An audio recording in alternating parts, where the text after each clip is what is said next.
The American people reject hatred, bigotry, prejudice, and violence. We are a nation that believes in religious liberty, tolerance, and respect. And we are a people who cherish the dignity of every human life. Today, America grieves for the precious lives that were cruelly stolen. Our hearts ache for every person who lost a loved one. The 11 Jewish Americans who were horribly murdered represented the very best of our nation. The President cherishes the American Jewish community for everything it stands for and contributes to our country. He adores Jewish Americans as part of his own family. The President is the grandfather of several Jewish grandchildren. His daughter is a Jewish American, and his son-in-law is a descendant of Holocaust survivors.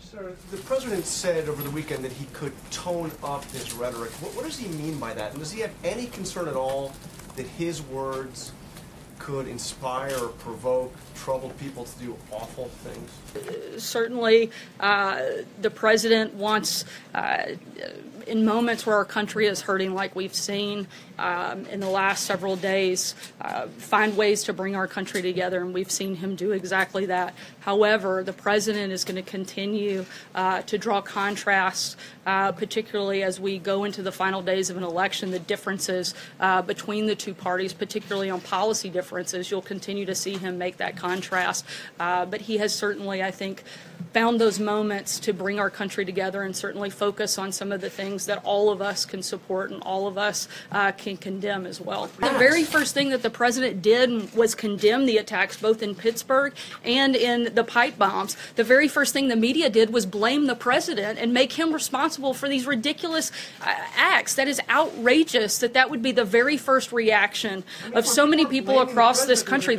I'm not finished. The only person responsible for carrying out either of these heinous acts were the individuals who carried them out. It's not the President, no more than it was Bernie Sanders' fault for the individual who shot up a baseball field of congressional Republicans. I mean, if the President is going to say the fake news media are the enemy of the people, and if you're going to stand there and continue to say that there are some journalists, some news outlets in this country that meet that characterization, shouldn't you have the guts, Sarah, to state which outlets, which journalists are the enemy of the people? I think it's irresponsible of a news organization like yours to blame responsibility of a pipe bomb that was not sent by the President, not just blame the President, but blame members of his administration for those heinous acts. I think that is outrageous, and I think it's irresponsible.